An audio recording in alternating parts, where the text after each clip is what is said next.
All right, diving into 1.4 here, we're going to talk about something called a stem plot, or you might have heard it called a stem and leaf plot. But we're still working on different ways to display our quantitative data. So remember we did a recent video on dot plots to look at the shape. Remember the four things we talked about was the acronym SUCS. We're looking for the shape of the data, any unusual features that would include outliers, the center, which we use the median to describe the center, and then finally the spread, which is the variability. What's the distance between the low and the high? Okay, and so we're still looking at quantitative data, but we're going to look at how we can represent that quantitative data with a stem plot. Okay, and really it's called a stem and leaf plot. And what we're going to do is we're going to talk about how we break these up, what makes up the stem, what makes up the leaf. And then when you're done with it, what that does is that allows you to see the four things that we need. The shape, is it skewed? Do we have any skew right, skew left, or is it symmetrical? Are there any unusual features, any outliers out there? What's the center like? Where's the median at? And then finally, what's the spread? Okay, so what we're looking at is this example here. And when you have a presidential race, you, what has to happen is you have to win the popular vote, but or you don't necessarily have to win the popular vote, but you do have to win the majority of the 538 electoral college votes in order to win the presidency. And so here's what we got in the 2020 election. They got a breakdown of how many electoral votes each state has, and the electoral college and the electoral votes are all based off the population that you have in your state. So obviously California is the most populated state in America, so they have the most electoral votes at 55. But if you look at a country or state like Idaho, which doesn't have many people, you only have four. Okay, in Georgia we have 16. So what we want to do is we want to take this data here. Again, you have 50 states, and then you have the District of Columbia, D.C., so 51. And we want to make a stem and leaf plot. Now, all these numbers are double digits. And so when you're talking about stem and leaf plots, the leaf is always the ones digit. And that's something to remember here, is that the leaf is always the one digit. And then the stem is everything else, which for us is simply going to be the 10 spot. So when you're making that, it's going to be a stem and leaf plot, and you want to put these things in order. Okay, you want to put these things in order. You don't want to just go willy-nilly throughout. Okay, and so what we're going to do first, is Miss Mosher is going to pause this video, and she's going to give you some time to take all these numbers and to put them in order from least to greatest. And so once you've done that, then she'll hit play again, and we'll go through how to make the stem and leaf plot itself. Okay, so here's what happens. You should have everything in order. Okay, should have everything in order here, from least to greatest on your paper. And so now what we're going to do is we're going to make a stem and leaf plot. Okay, and the first thing you do when you make that stem and leaf plot is we're going to draw ourselves a vertical line here. Now what we'll do is we'll put the stem on the left hand side and the leaf on the right hand side. Now the smallest number you should have is a 3. Okay, smallest number you should see is a 3. That's the smallest we have up there. And we have multiple 3s. And then we have 4s, and then we have some 5s, 6, 7s, 8s, 9s, and then it jumps into 10, 11, 12, 13, 14. We have a 15, two 16s, and then an 18. Because our maximum number is 55, we have to include a 0 here in the stem, even though the number is going to be 3. Okay, and what we're going to do here actually is we're actually going to do a split stem. And what we mean by a split stem is the fact of we have so many 3s and so many 4s and so many 5s and so many 6s and 7s and 8s and 9s. If we tried to do all those numbers to the right of this 0 we see right here, our list would be way too long. So what we're actually going to do is we're going to split it. It's called a split stem. We're going to split this up, and any leaf from 1 to 4 will go in this first one. And so if you look, you have 1, 2, 3, 4, 5, 6, 7, 8. You have 8 threes. There are 8 threes in that data set up there.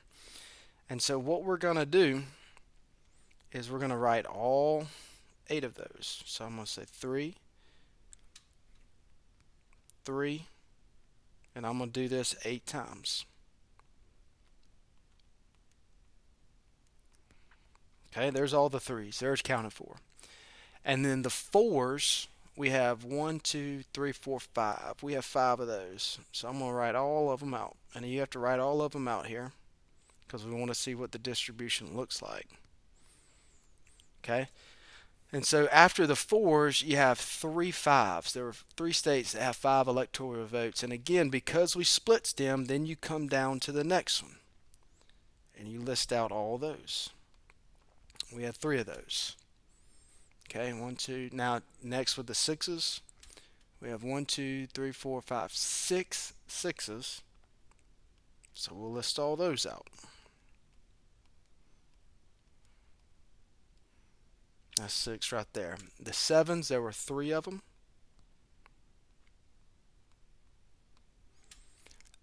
We had 2 8s,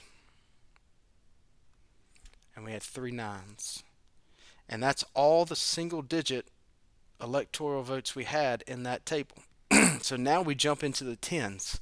And because we split the zeros, we need to split the 10s. And again, the same rule applies. That first one will get everything from 0 up to 4. So if you look, you should have 4 10s. So that means I have 4 10s. I had 4 11s. And then I had a 2, a 3, and a 4. And if you're unsure of what we're doing here, I'm going to make a little key out here. And what the key is going to tell you is that if you see this, that means 12. Or if you see this, that means 6. So it's always helpful to have a key there if somebody needs to look at it and figure it out. Okay, so now going back to the 10s, anything with a 5 or to 9 we're going to put here. Well, we had a 15, we had 2 16s, and then we had an 18. Okay, so now we head to the next 10s digit, which is 2, and again we're splitting them. Now here's the thing, we had 2 20s, and then it jumped up and we had 2 29s. Again, following the same pattern. 0 to 4 goes with the first 2, 5 to 9 goes with the second 2. Alright, so now here's the next one. We get into the 30s. We still got to split it. Now the only thing you have is a 38. So you have nothing to go to that first 3, but we still want to include it there and just leave it blank. If there's no data that goes in there, leave it blank, because we're trying to see what the distribution of that data is. Okay, so you got to leave it there. And my next point is, when you get to the 4s, there's no 40s. There's no states that have 40 electoral college votes. So we leave them blank, but we still leave them there because we want to see the shape of the distribution. And then same thing for the 50s. Remember, California was the only one in the 50s. So you would put that 5, that 55, down here. Okay, so I can't stress it enough that it's very, very important, even if that you keep everything in chronological order, least to greatest, and then even if there's not a data point for a particular stem, leave the stem there so we can see the shape of the distribution. See, now looking at this, we can tell that 55 is an outlier. 38 possibly could be an outlier there. And that the only way we can see that is if we leave those blank spots. If we didn't leave those blank spots, all this data would be sitting right next to each other, and it wouldn't look like 55 is an outlier and 38 possibly. Okay, so there's our stem and leaf plot. And again, I'm going to stress the importance of making sure, include a key. Always include a key with your stem and leaf plot so the reader knows what they're looking at here. So take a look at part B. Part B says what percent of the states get 10 or more electoral college votes. So what you do is you look right here, a couple different ways we could go about it. But all you have to do, and I'm going to highlight what I'm counting here, but I've got 1, 2, 3, 4, 5, 6, 7, 8, 9, 10, 11, 12, 13, 14, 15, 16, 17, 18, 19, 20, 21. There are 21 states that got 10 or more electoral college votes. So come back over here and we say, all right, well, it's 21 out of 51, because remember we had the 50 states plus the District of Columbia. And that's approximately 0.412, or if we want to turn it into a percent, that's 41.2%. Okay, so 41.2% of the states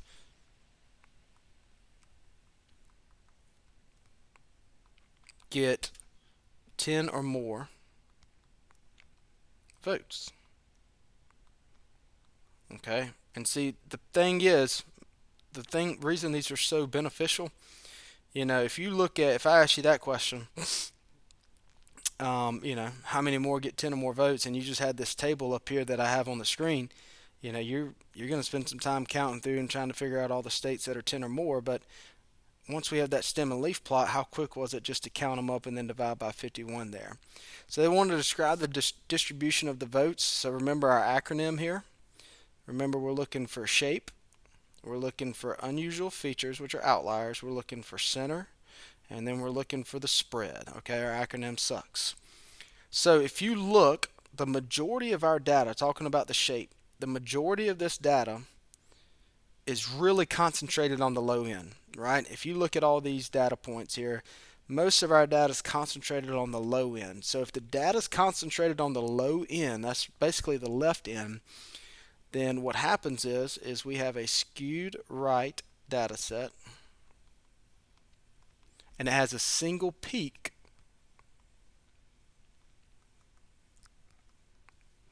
with a single peak on the 0 to 5 to 0 to 9 stem. Okay, and gaps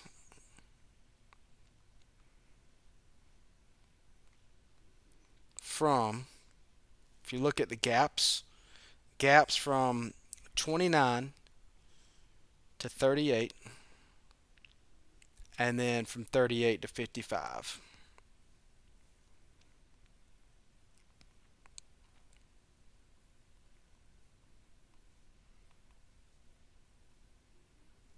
Okay. Now, when we talk about unusual features, I told you when you look at it, definitely California is an outlier, and we could really, Texas being the 38, that could also be an outlier there. And again, remember what I told you in the last video, we're going to go through more concise ways on how to figure out what the outliers are, but just eyeballing it here, all right, we've got California, and I'm going to put this in blue, California, which is 55, and Texas with 38, those are our two biggest states, appear to be outliers. The center, remember what we talked about, figuring out the median. The median, remember, start from the bottom because we have everything in order here. The median, because we're doing 51 observations or 51 data points, the median is going to be the 26th data point. And where does that fall? So starting from the bottom, I'm going to highlight in yellow, and I'm going to see where's point number 26. So that's one. Let me highlight these, sorry. 1, 2, 3, 4, 5, 6, 7, 8, 9, 10, 11, 12, 13, 14, 15, 16, 17, 18, 19, 20, 21, 22, 23, 24, 25, 26. Okay? That first 8 is your median. That's your center. So the center of our data set is going to be the 8 electoral college votes. So we would say the median is 8 electoral votes. And finally, the spread. Okay, the spread. Remember, that's the variability. Where does it range from low to high? So our spread, or our number of votes,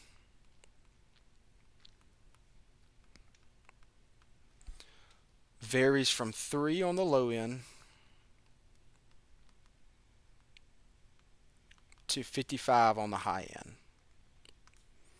And that's how we analyze. Remember, using the acronym SUCS. The shape, any unusual features, which in this case are outliers.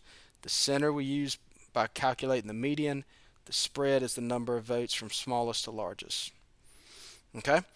So that's a stem and leaf plot. Again, the leaf is always the ones. Now, there's another way we can do it if we're trying to compare two things right here.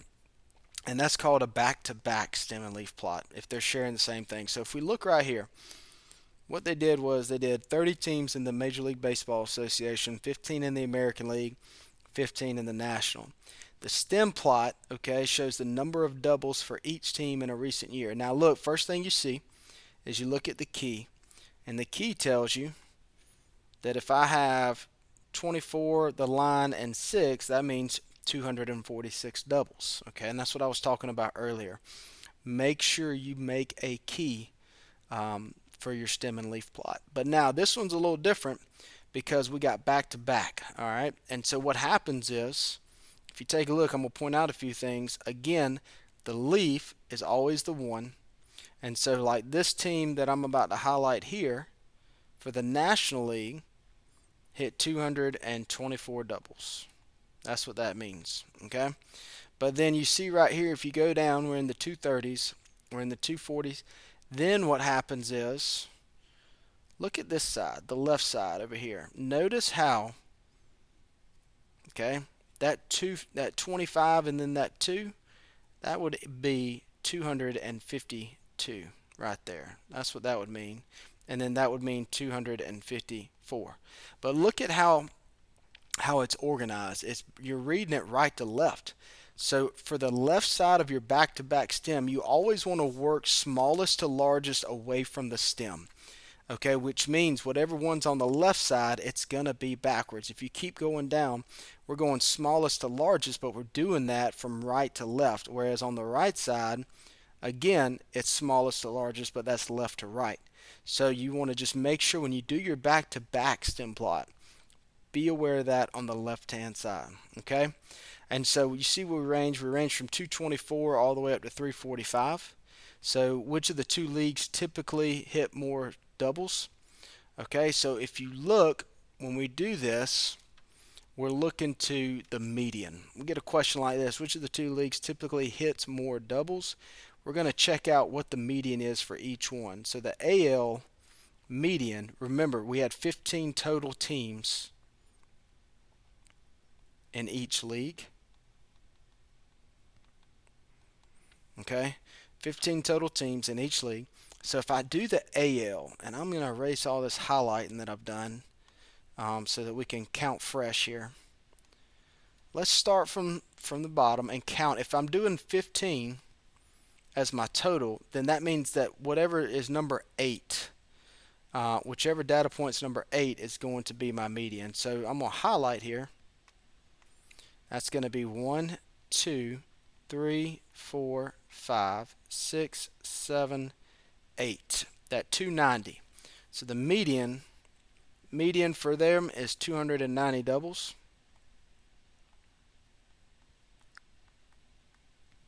Same thing for the NL. Let's do them in a different color here. Let's go highlighter green. 1, 2, 3, 4, 5, 6, 7, 8. So the median for the NL is 280. So if you're comparing the median to see who typically hits more doubles, okay, then the American League is the team that hits more doubles because their median is higher.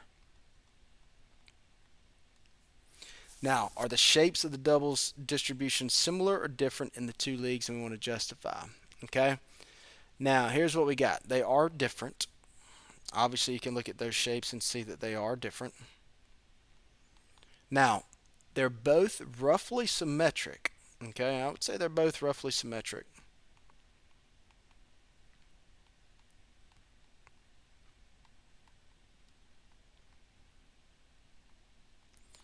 Both are roughly symmetric.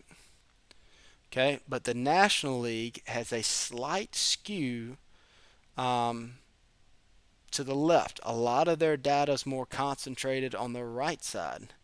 Okay, and the American League has a slightly right skew. Okay, now here's the thing. So now when we talk about the skewness, the National League has a slight left skew. Now when we say left skew, that means the tail is going to the left. So if you look at the National League, if I draw a line over them, it does kind of tail off there to the left. So the National League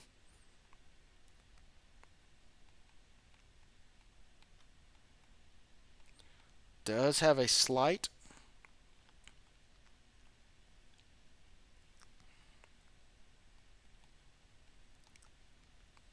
what do we say, left skew,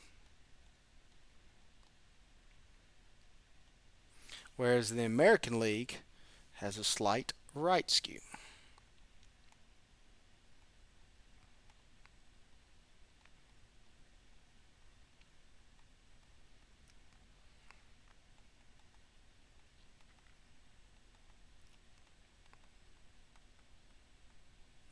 Okay, and then in terms of outliers, there's one that I would consider possibly being an outlier, and that is this one right here, the 345. 345 is a possible outlier.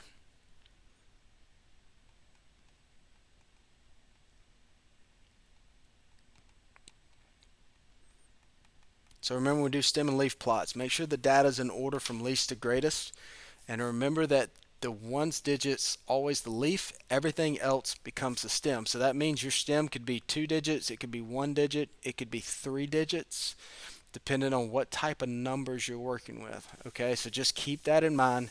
Make sure your data's in order, and remember the acronym SUCS, S-U-C-S, when we go to describe and analyze a data set. What is the shape? What are the unusual features? What's the center? Where's the median at? And then finally, what is the spread? What is the gap from the lowest data point to the highest data point for us?